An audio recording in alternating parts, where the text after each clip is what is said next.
This is our view, the television voice of the Washington Federation of State Employees, the people who work for you.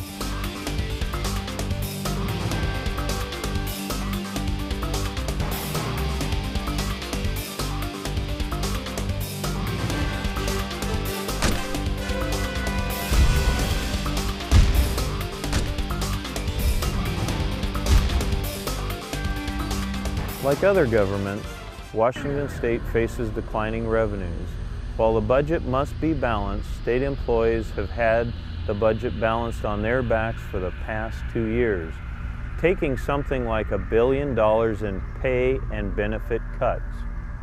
Now, employees face mandatory furloughs, which is another pay cut. But in this case, the state may lose a lot of federal funding and in the end, save nothing. Well, we believe furloughs just really don't make any common sense. State employees have already given up more than $1 billion in terms of lost pay, higher health costs, pension funding has gone away, and they've taken upwards of 6,000 layoffs. And the idea of imposing 10 furlough days between now and next June doesn't make sense, because when you try to save $48 million by furloughing state employees, you actually give up $94 million in federal matching funds. So it ends up costing the state more money to furlough state employees than it does to not. The state could save more money by simply not doing anything and recouping those federal funds and using them for quality services for the public.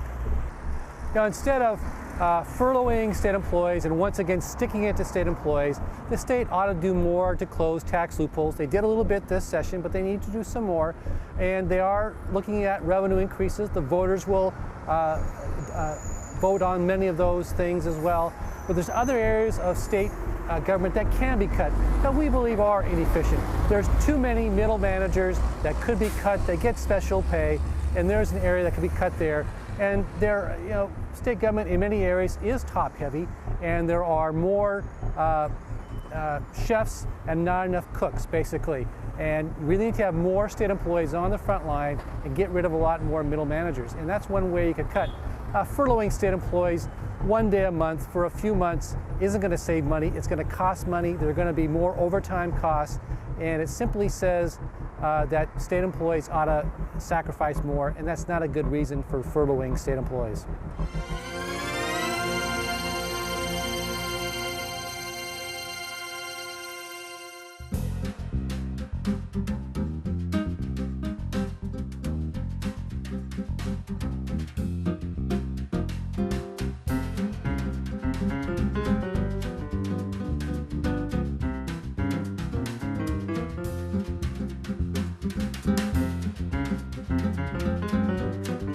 I'm very close to one couple because you see he's responsible for my personal security. And I will tell you that I hear him and I hear the passion and the compassion in his heart, and I see his wife and what they do with our foster kids, and I tell you, they are the exact example of what this state and this nation needs. The dinner's on Ralph Lund there at the Falls Terrace. And of course, there's the quilt. It's called a puzzle because life is a puzzle. That's the name of the quilt. I love the shock factor of telling people that we have the Duggars beat, because we've actually have 20 children. We've had 18 foster kids in the last 4 years, but we have 2 biological boys that are 12 and 9. And to expand on what Mark and Lori said, it really is a family effort. We have amazing support. My mom got her license again. She had not had it for many years, but she wanted her grandbabies to be able to come to her house. So she went and got relicensed. And David's mom has worked for the department for many, many years, and they love each baby the minute it comes in. They call them their grandbabies. And to see the growth and the compassion that our own children have developed has been amazing. And I love this saying by Sleep Country that not everybody can be a foster parent, but everybody can help a foster child. And we're all here for the same reason, and that's because we love kids. And there are so many kids out there. Not all of them are foster kids that have needs. And I thank you all for coming. means a lot. Thanks. And I want to reiterate what was said earlier, and I know that Susan Dreyfus from the Department of Social and Health Services would agree. We can use a lot more foster parents out there. So if any of you have ever thought about doing it, maybe you could talk to some of these folks, and that'll give you kind of an idea what it's all about.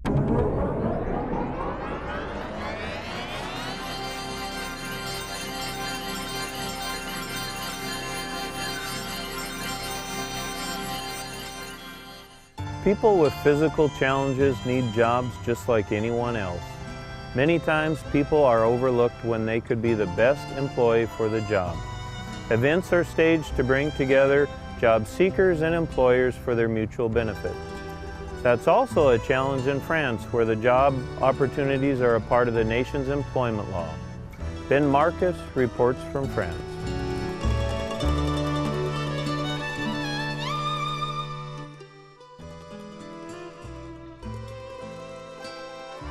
The ADAPT, a French association for handicapped people, organized a job forum in many French cities. Il y a 13 ans, l'ADAPT a créé la semaine pour l'emploi des personnes handicapées dans le but justement de sensibiliser le grand public, mais surtout... The ADAPT created 13 years ago Handicap Week in order to bring awareness of conditions for handicapped workers. Therefore, we organize a forum so different companies can meet candidates and maybe offer them a job. Les habituelles candidatures par courrier, envoi de CV, lettre de motivation, etc. Les personnes handicapées, elles sont extrêmement motivées. Handicapped people are very motivated to find work and being part of society. They don't choose their condition. It's a barrier in their career and personal life. So getting a job is part of being an active citizen in society. So working is a very strong point. Therefore, their motivation is very strong. I'm married. I'm 23. I'm studying English since I'm 12, and I'm particularly interested in translation and everything that can be related to foreign language. And I'm currently trying to find a job, student job. I'm particularly interested in this because they seem to hire people who talk several languages. There are many people who are changing jobs, having went back to study or requalifying in a new job. With temp jobs, it's an opportunity to try a new job and test their abilities. Very often, they can be hiring, since we also offer full-time contracts to our clients. It's a great first work experience and gives them an opportunity to try and find a new job. Ok, voilà. Merci beaucoup. Merci à vous. Au revoir. Au revoir. So how did it go? How did it go? Well, actually, she was very nice, and well, I'm glad. Alors, la loi de février 2005 met en place une obligation donc légale. The 2005 law in France makes it mandatory for companies employing over 20 workers to hire 6% of handicapped workers in the private and public sector. This law is necessary and important, but it's still not enough, because mentalities still have to evolve regarding the handicapped.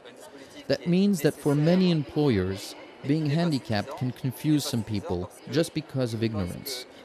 But when we explain their conditions to job recruiters and managers and tell them what's at stake, we talk about professional competences and skills before disabilities. In these terms, we're able to change views and mentalities.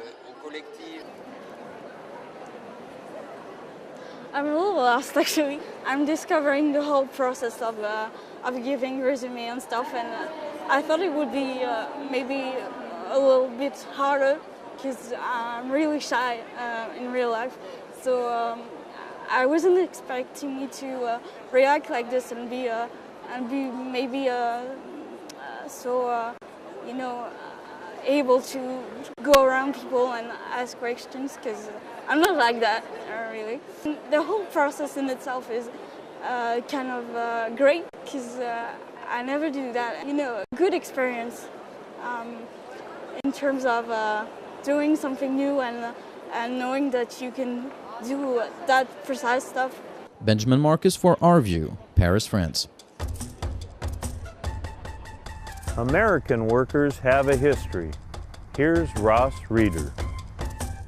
The Labor History Association's annual calendar notes that 3 high-level leaders, cultural and union, were born this month.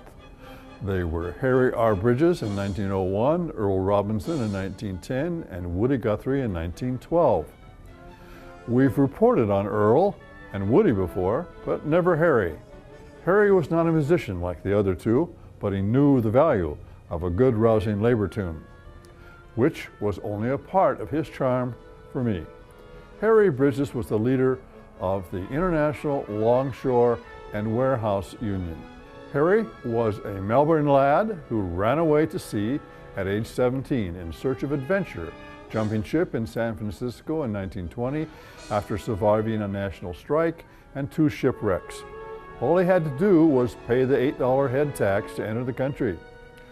Other immigrants didn't find it so easy. Asians coming at that same time and through the same port were usually detained for a few weeks at Angel Island and subjected to extensive background checks. Within 2 years, Bridges was working on the docks. There, the bull system was in full swing, the same as on the Australian wars. Hungry men scrambling for jobs. Conditions were bad, but Harry helped his fellow workers organize to replace the company union. He was blacklisted from jobs until 1927. By the 30s, Harry headed a militant group on the waterfront that the bosses refused to recognize. In 1934, the men shut the waterfront down. Longshoremen from Bellingham to San Diego joined them. In 1939, our government attempted to deport Bridges, accusing him of being a communist. Our government didn't give up for almost 2 decades. Harry rose to any good fight. In 1958, he and Noriko Nikki Sawada flew to Reno, Nevada to get married. But Nevada had laws forbidding whites from marrying Asians. And Nikki, born in Glendale, California, was of Japanese ancestry. Despite Harry's plea that Noriko isn't really Japanese, she was born in America, the judge refused to marry them. So they sued the state of Nevada, and 3 days later, they were wed. By the time Harry retired as president of the ILWU in 1977, Pacific Coast waterfront workers were well compensated, they walked tall, held their heads high, and took very little irritation from a boss. This has been Our View, brought to you by the proud members of the Washington Federation of State Employees. We remind you, when you accept a paycheck for your hard work, you don't give up your rights. Thank you for watching, and please join us again.